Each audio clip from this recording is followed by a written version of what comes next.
Hello po sa inyo mga ka-Chansky, kumusta po kayo? Alam niyo ba na meron po tayong mga halaman na pwede niyo pong i-display sa ating mga pamamahay para ito po ay makatulong para maging balanse ang flow of energy or chi energy sa loob ng ating tahanan. At ito rin ay nakaka-attract ng wealth and money. Especially kung tayo ay laging kapos o gipit or tayo ay paun sa utang na lagi na lang po tayong namomobrema.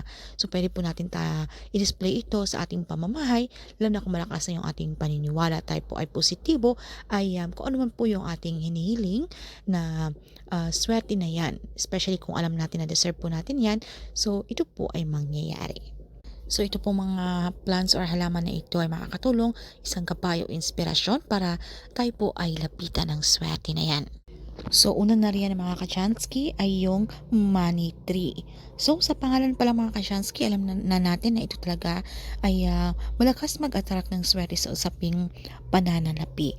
Dahil ito ay sumisimbolo ng prosperity, abundance, and positive energy. At alam nyo ba na ito rin ay sumisimbolo dahil yung kanyang leaves o kanyang dahon, okay?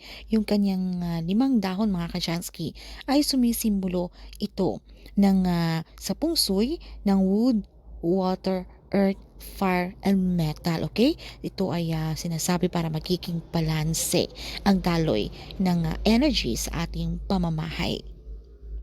So, saan naman natin ito pwedeng i-display? So, pwede natin ilagay sa ating mga tahanan or kung meron kayong mga sa inyong mga business establishment, so pwede po natin ipwesto dyan. So, ito ay maaari nating ilagay sa inyong malapit sa inyong mga entrance, okay? Na kung saan ang unang bunga at pagbukas po ng ating mga pintuan ay agad itong ating nakikita, okay? Para ito ay makaka-invite ng good energy. Or pwede din naman kung saan yung wealth spot area or corner ng inyong pamamahay. Doon nyo po siya i-display. So kung hindi nyo po alam kung saan yung wealth spot area, okay, sa southwest sector ng ating pamamahay or pwede po tayong gumamit ng mga feng shui compass para malaman po natin kung saan po pwede nating ipwesto or southwest sector ng inyong pamamahay. So, ang sumunod naman dito mga ka-Chansky ay yung halaman na pwede nating i-display sa ating pamamahay ay yung jade plants. Alam niyo ba na isa rin ito sa isang kinukonsiderang napakamaswerte dahil sinasabi na sa kanyang dahon nito na parang bilog or hugis bilog mga ka-Chansky na ito ay sumisimbolo ng wealth, prosperity, and growth na nakaka-attract ng mga positive energy or chi energy. Dahil alam nyo ba na ang bilog ito ay tinuturing sa pungsoy na maswerte. Dahil ang bilog ay sinasabi na kapag pumasok sa inyo ang swerte ay ito ay hindi na maagaw sa iyo ni numan. Okay? Dahil kung kayo po ay nagtataka minsan na kapag kayo po ay inuulan ng swerte at agad naman ito napapalitan ng mga kamalasan, so hindi po natin alam kasi dahil meron pong mga evil eye, mga inggit na yan na nakikita nila na tayo po ay umaangat. So, kaya tayo po ay napapalitan ito ng kamalasan. So, ito ay maaaring makatulong, okay, para magiging balanse rin yung flow of energy para iwas sa mga bad energy na yan. Para hindi na po maagaw ni naman yung mga sweating dumidikit o nangyayari sa ating buhay. So, ito naman ay pwede nating ilagay doon din malapit sa ating mga entrance, okay?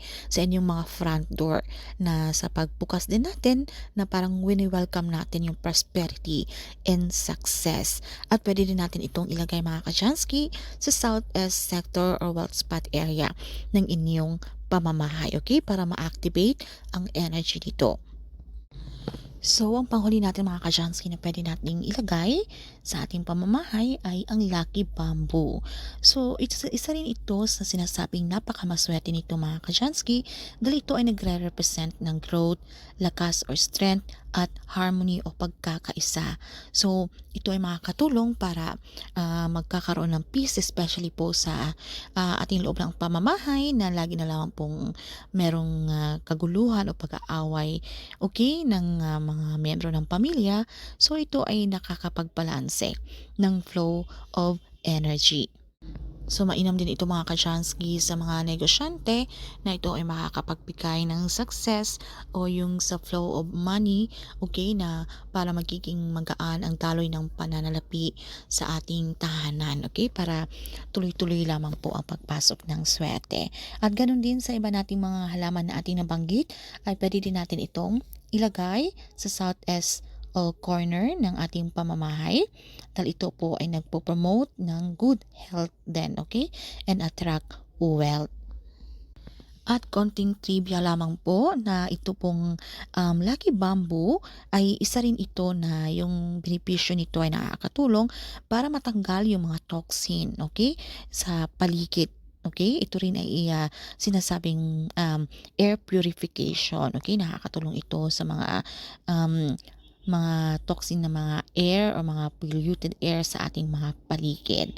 So, ayun lamang po ito mga ka-Jansky at ito rin po ay hindi mahirap alagaan. So, madaling-madali lamang po itong alagaan and low maintenance lamang po.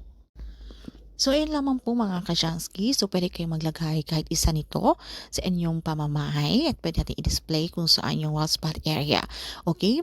Ang importante naman dito mga ka-Jansky na itong ating mga pampaswerte, tandaan natin lagi na ito po ay isang gabay o inspirasyon lamang. So, tandaan natin na sabayan pa rin po natin ito na aksyon, mga pagpaplanong gagawin, lalo po tayo magsumikap. Kung ano man po yung ginagawa natin sa kasalukuyan ay mas lalo pa po nating pag-ipayuhin. At kung hindi pa man po nangyayari yung mga swerteng dumarating sa atin, ayaw po tayong mainip, maging komportable lamang po tayo dahil kung alam po natin na deserve po natin ang bagay na yan, lalo na po tayo ay hindi tamad, tayo naman po ay nagsusumikap sa buhay. So ito po ay mangyayari. Alright? So ipanatag nyo lang po ang inyong mga sarili.